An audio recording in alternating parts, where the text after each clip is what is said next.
Most know Charleston for its stunning architecture and history, but its true charm is on the streets that most visitors miss. So today, I'm taking you on a driving tour of the favorite streets downtown Charleston. You'll find cobblestone alleys that are older than the United States. See streets lined with mansions and know where to invest like a local. By the end, you'll know which streets in Charleston are worth exploring, whether you're planning to visit or planning to make Charleston your home. All right, let's take a tour of downtown Charleston. We're gonna start with the beautiful South of Broad. This is the area everyone wants to be in. It's the southernmost tip of downtown Charleston, and it is actually a peninsula within a peninsula. Charleston is flanked by the Ashley River and the Cooper River, and Broad Street cuts the peninsula perpendicularly, so everything south of Broad is considered the South of Broad neighborhood. This is absolutely Charleston's most exclusive address. You're gonna see incredible historic homes, Georgian, Federal, and Greek-style revival mansions. The main landmarks here are the Nathaniel Russell House and the Hayward Washington House. The Nathaniel Russell House is famous for its free-flying staircase. This is a place where George Washington stayed in 1791. If you look past the wrought iron gates, you're going to see some incredible private gardens back here. Here we are at Rainbow Row. Each house painted a different color to represent colors of the rainbow. It's one of the most iconic streets and sections of all of Charleston. Rainbow Row on East Bay features iconic pastel colored Georgian townhomes. This is Charleston's most photographed attraction and has 13 colorful historic homes. These homes were built between 1748 and 1845. In the 1930s and 1940s, restorations added bright colors. This change aimed to create a colonial Caribbean style. Local tip, visit early morning for the best light when there aren't crowds of tourists. Now, these amazing historic mansions come with a high price. The median listing price south of Broad is $3.2 million. But don't worry, later in the tour, I'll show you some great neighborhoods that have reasonable prices. You can definitely find that historic Charleston charm without breaking the bank. As we continue down East Bay Street past Rainbow Row, we're reaching the point at the Battery. This is one of the most beautiful parts to walk and to explore Charleston. Some incredible mansions here on our right along East Bay overlooking the harbor of Charleston. These are some of my favorite houses to gawk at and imagine I live at down here in downtown Charleston. At the tip of the peninsula, you've got the Battery and White Point Garden. This is an amazing place to see harbor views. You have mansions on one side and on the other are stunning views of Charleston Harbor and Fort Sumter. Fort Sumter is the place where the first shot of the Civil War was fired, and it's a place that you can visit by boat, and I highly recommend taking that boat tour. This park we're seeing here is White Point Garden at the very southern tip of downtown Charleston. Some incredible mansions to the right. Really great place to take your family, have a picnic lunch, and enjoy Charleston on a great summer day.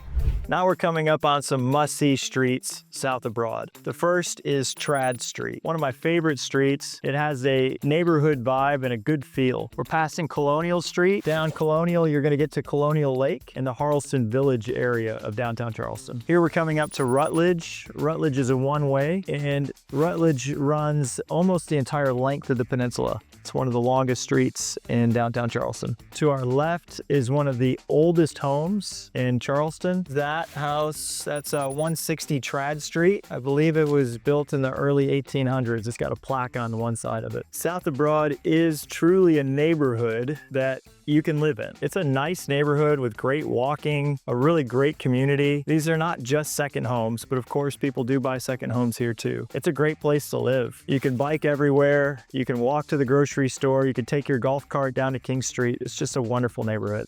Now we're coming up on one of the most famous streets in Charleston, Legree Street. Here on our left is the famous Swordgate House, a 17,000 square foot home. I've had the opportunity to tour this home. It's got two kitchens. One is just as nice as the other. This huge wall is containing the beautiful big gardens. Just an awesome, awesome home downtown Charleston. Legree is one of our favorite streets to walk. It's got these big live oak trees that we could see in front of us, and just incredible houses on either side. All these homes are called Charleston single style. And what you'll notice about a Charleston single style home is that it's very narrow and it's got 2 piazza porches to the right. The piazza porches are where you would stay cool in the summertime. Of course, Charleston gets very hot in the summer and they didn't have air conditioning when many of these homes were built. So they built the homes in a long row-like fashion and put piazza porches on the right-hand side or the left-hand side, where the family would hang out when it got too hot. One of the things you'll notice about these piazza porches, and we're coming up on one right here, the front door is often on the porch. This isn't the front door to the home. This is the front door to the porch. If that door was open, it meant that the family was open to having company. If that door was closed, it meant the family was not open to having company. So you would walk through the door on the porch, and then the main door to the house would be on the inside of the porch. By the way, if we haven't met yet, I'm Matt O'Neill, owner of Matt O'Neill Real Estate. We've helped 5,000 families with their home purchase here in Charleston, South Carolina. And if you just love learning about Charleston, I encourage you to hit the subscribe button, because we post new videos about what it's really like to live here every single week. All right, now we're gonna leave South of Broad and head over to the French Quarter. Now we're heading up Meeting Street, leaving South of Broad. The street directly in front of us at the stop sign is Broad, and we can see the peak there of St. Michael's Church. That's one of the most iconic churches in Charleston, and we're gonna be heading that way because part of French Quarter is on Church Street. French Quarter is flanked on one side by Meeting, which is where we are, then on the other side by Broad, flanked on the top by the historic Charleston Market, and then all the way over to the Cooper River, and that's really what defines the French Quarter. We're coming up to the Four Corners of Law. My wife is an attorney, and she had an aerial view of this little intersection in her office. The Four Corners of Law, we've got federal law, state law, church law, and then one other kind of law that I can't remember right now. Okay, we are entering French Quarter now. The neighborhood here was once inside the original walled city of Charleston. It was named the French Quarter in 1973. This happened during the efforts to preserve the historic warehouse buildings on Lodge Alley. The name comes from French merchants and Huguenots. They settled here to escape religious persecution. The whole district is on the National Register of Historic Places. It shows Charleston's first European settlement. The median listing home price here is $2.3 million, and that includes condos. There's some iconic landmarks you don't want to miss in French Quarter. The Pink House Tavern, which was built in 1712, is one of Charleston's oldest buildings. Its Caribbean pink exterior and narrow shape make it a popular photo spot. The Dock Street Theater, this is the first building in America for theater, built in 1736. The current structure includes a 1937 restoration from a hotel built in 1809. Here we are coming up on Charleston Historic Market area, and we can see we've got a horse-drawn carriage doing a carriage tour downtown. This is a real point of contention for people in Charleston. Some people don't believe it's kind to the animals, and some people do believe that it gives them a purpose. Anytime someone comes into town from out of town, we take them down here to the market. It's just a fun place to go and shop and meet with the local vendors. We always find something that we take back to the house and get some really great souvenirs and things to buy. You can see the sign there says the French Quarter Inn and Shops. That's at the corner of Church and Meeting Street. Church Street is just one of my favorite streets in Charleston. I love it. It's so Charleston. Every St. Patrick's Day, we head down here to Tommy Condon's, and they used to block this whole street off for the St. Patrick's Day celebration. All right, so here we are on Church Street. Coming up on our right, we've got Tommy Condon's, which is a famous Irish pub. Our family comes down to Tommy Condon's every St. Patrick's Day to enjoy a Guinness. My brother always marches in the St. Patrick's Day parade, and we just like to come down. It's a really fun time to be in Charleston. On the left is the French Quarter Inn. It's a quaint little place to stay if you're coming into town. It'll definitely put you right in the hustle and bustle of everything to do downtown. Another really fun thing to do when you're coming down in French Quarter is to rent a bike or just take a walk along Waterfront Park. Waterfront Park sits along the Cooper River on East Bay, again, north of Broad, but south of Market Street. It's got a pineapple fountain. I've brought the kids down in bathing suits before, and we've enjoyed that little park area. It's really nice. If you are an art lover, you will love French Quarter. There's so much art, especially on Broad Street. They call it Galley Row with all the art galleries along Broad Street. And don't miss Chalmers Street. It's got old cobblestone that was actually used to weight down the ships that would sail from England to Charleston. Here's a cobblestone street there. That's crazy about those stones. They were actually in the bottom of the ships. They weighted the ships down. And when the ship came here, they would deconstruct the ship and use the wood to build some buildings. And then they used the stones to create these streets. We'll take a drive down this cobblestone street. I've ridden my bike on these streets too. I mean, it's bumpy. What I love about French Quarter is it really feels European. It's like Charleston has its own little pockets, and each pocket is its own different feel and different city. Now we're gonna leave French Quarter and we're gonna head over to Charleston Village. So we're heading up on Broad Street in French Quarter, and this is called Galley Row. If you're an art lover, you will love it here. There are art galleries lining this side of the street, and it's a really great place to find something to add to your collection. To the right is the Blind Tiger, one of my favorite pubs downtown. It's got a really great garden area in the back. And on Broad Street is one of the best restaurants in Charleston, a restaurant called Sorelli. We're coming up on Sorelli up here on the right-hand side. If you can get a reservation in Sorelli, I highly recommend it. It's an excellent Italian Charleston style restaurant. It's just wonderful.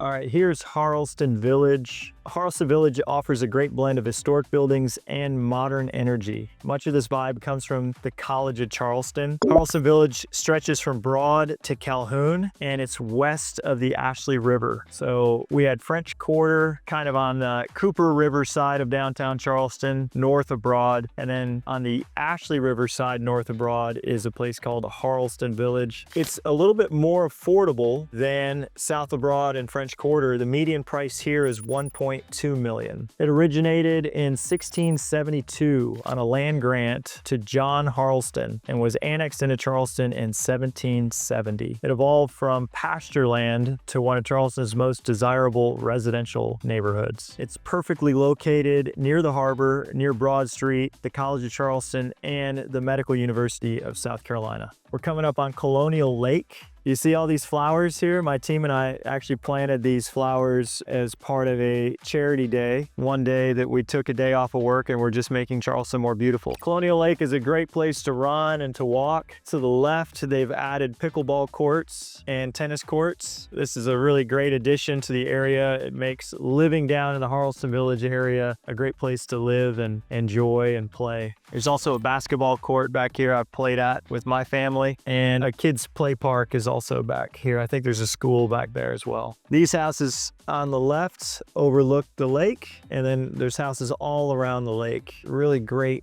real estate at an affordable price considering the prices of the other areas of Charleston. I believe this is really an underrated gem. It does have the historic charm, but it lacks the tourist crowds from south of Broad. When we wrap up the tour, you'll see why this neighborhood located between the college and the medical university and the waterfront is a really sweet spot for everyday living and long-term investment potential. One of the things about Charleston Village is that it blends the elegant historic homes and the modern conveniences. You'll see Charleston's single-style houses with the piazza porches. Many of the homes have stylish updates inside. There's architectural styles like Federal and Greek Revival and Victorian and Colonial Revival. The neighborhood also is home to the beautiful College of Charleston campus. And I think the College of Charleston campus is one of the prettiest college campuses in the entire United States, and it's right here in Charleston Village. The College of Charleston was founded in 1770. The campus features historic buildings harmonizing with the surrounding residential architecture. We're on Calhoun, which is we can see Medical University of South Carolina Rutledge Tower here to our left, which sits on Calhoun. The Medical University and the College of Charleston are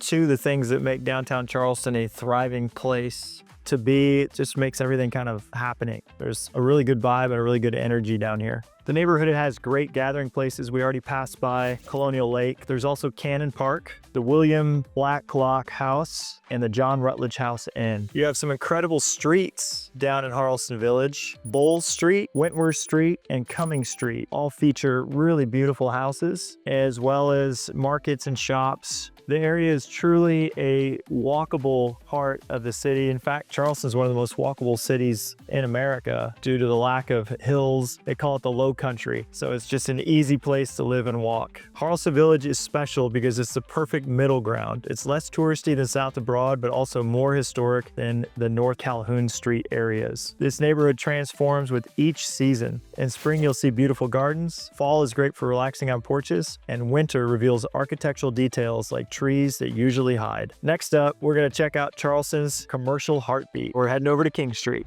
Here we are coming up on Upper King Street. King Street is more than Charleston's main shopping street. It changes from north to south. So the north side is considered Upper King, and this is where the nightlife is. Bars and restaurants and just a really fun place. At night, this is vibing and popping. It is a really cool place to walk at night. King Street was named for King Charles II of England. The history goes way back to Charleston's founding in 1670. It's a colonial broad path, and it became the city's main shopping area in the mid-1800s. The street saw big changes in the 1950s and again in the 1990s. The American Planning Association has named King Street one of America's 10 great streets. The honor recognizes its historic importance and lively atmosphere. Okay, so we're leaving the Upper King area, heading up to Calhoun Street. And once we pass Calhoun on King Street, we're in the main shopping district. This is one of the best streets to shop at in America, named by just about every publication as one of the coolest shopping streets that you can possibly visit. Just take a look at King Street. It truly changes as we drive. We see antiques, fashion, and amazing restaurants. This mix of old and new reminds me of Marion Square, which we'll explore a little bit later. On second Sundays, the street blocks cars off from 1 to 5 p.m. It turns into a paradise for walkers. Restaurants put tables on the sidewalks. You get street performers and musicians everywhere. It draws thousands of locals and visitors. It's a really fun atmosphere. The architecture covers 3 centuries. It features a mix of Georgian, Federal, and Victorian, as well as Art Deco buildings. Many buildings retain their original facades while housing modern businesses. Marion Square sits at the junction of Upper and Middle King. It's a 10-acre green space that hosts Charleston's farmers market and major festivals. The square provides a central gathering place connecting different sections of King Street. Dining experiences range from casual to world-class. Upper King features acclaimed restaurants like Gabrielle at Hotel Bennett for upscale dining. Pink Bellies offers innovative Vietnamese cuisine, and Hall's Chop House represents classic Charleston fine dining. For nightlife, try Shuggies, a fun 80s tiki lounge. You can also visit the Recovery Room, which is a local favorite, and the Graft Wine Shop. The street comes alive during the evenings with outdoor dining and a vibrant atmosphere. The mix of locals and visitors creates an energetic but sophisticated vibe. King Street has many historic buildings that are still used for retail. This creates a shopping experience full of character and history. Local tip: you want to feel like a true Charlestonian? Visit King Street on Tuesday or Wednesday evenings. That's when the locals take back the street from the weekend tourists. It's a totally different experience. Here we are in Middle King Street. This is the fashion district. This trendy shopping spot features upscale boutiques. You'll find popular stores like Louis Vuitton and local designers that showcase their southern flair. The final section of King Street is Lower King. That's the antique district. You'll explore historic shops and charming old buildings. They offer museum quality pieces, fine art, and collectibles from the 18th and 19th century. King Street has an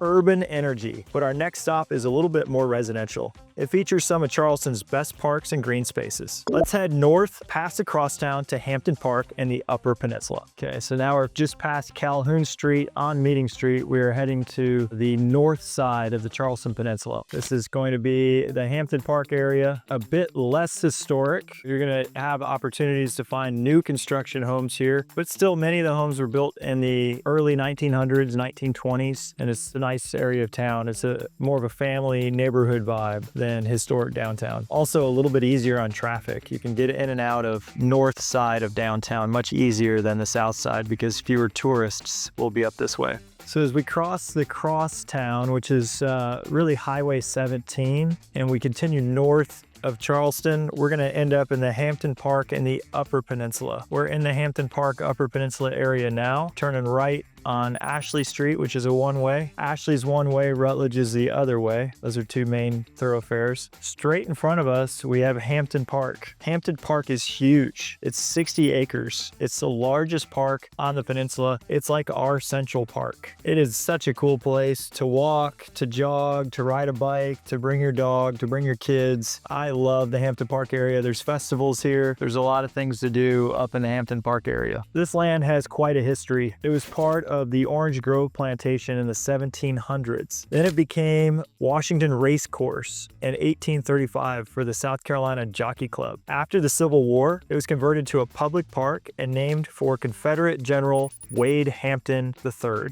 Morning hours are especially busy with residents getting exercise and socializing. The park itself has exceptionally beautiful landscape and amenities. Sweeping lawns, open spaces, perfect for picnics and gatherings, a large central pond and a fountain that operates seasonally, massive oak trees providing shade from the park, the Rose Pavilion managed by the Charleston Parks Conservancy featuring around 200 rose bushes, thousands of annuals planted each April show color in the summertime, and hundreds of daffodils, tulips. They bloom between February and November.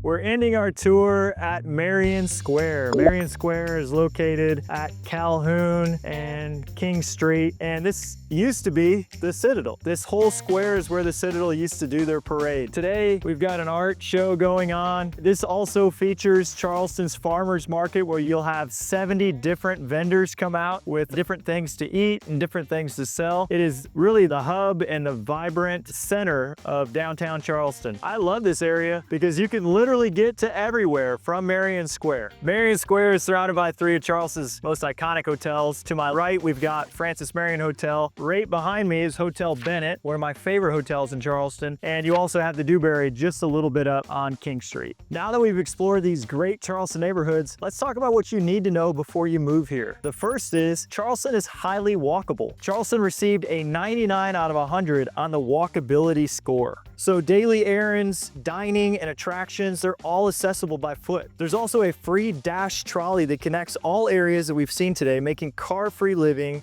totally possible downtown Charleston. If you're driving, the Visitor Center Garage on Meeting Street is the best bet. It puts you within walking distance of everything. Pretty much everything downtown is within a 1 mile or a 2 mile radius, making it an extremely easy place to live without a car. Charleston also offers top-notch amenities. For schools, there's the Buste Academy as a top public magnet school, and a great option is also Charleston Day. We talked about the College of Charleston adding a great academic energy, especially in the Harleston Village area. Healthcare downtown Charleston is world-class with MUSC, the Medical University of South Carolina, right here downtown. There's also a strong sense of community with active neighborhood associations and year-round events. The real estate market here is showing fascinating trends. Living in Charleston runs about 20% higher than the national average, mostly because of housing costs. But homes typically take about 69 days to sell citywide, so it's a pretty balanced market. Historic areas maintain their value despite market fluctuations because inventory is so limited. If you want newer construction, make sure you check out the Upper Peninsula. But here's the real deal on what buyers need to know about buying property downtown Charleston. Competition can get intense, especially in the most desirable areas like South of Broad or French Quarter. Properties in walkable locations command serious premiums. Historic homes are amazing, but they may require some maintenance. They also might require special flood zone insurance or special insurance just due to the age of the homes and how close they are to the water. Property taxes are relatively low if it's your primary residence, at about 0.5% of the assessed value. Typically, this is half of what it costs for people who come from the Northeast. Historic district regulations will impact your renovation, so if you're thinking about buying a historic home and you want to renovate it, just know there's only so much you can do.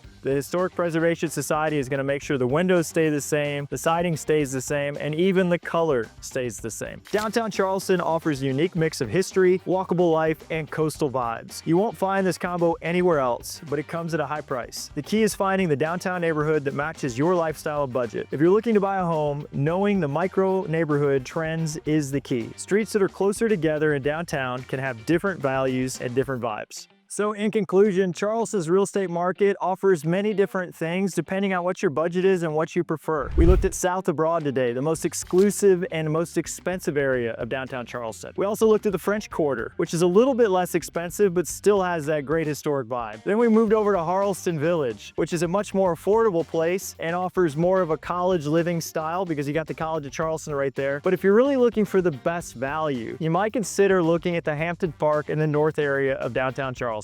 And if you're thinking about moving to Charleston and you want an expert guide, I'd love to be that for you. I've been in real estate here in Charleston for 20 years. We've helped 5,000 families. You can reach out to us. You can email us at sales@mattoneilteam.com or just call the number here that's on the screen. We would love to help you. I hope you found this video helpful. I'm sure you're going to love the next one. My name is Matt O'Neill, and I'll see you on the next video.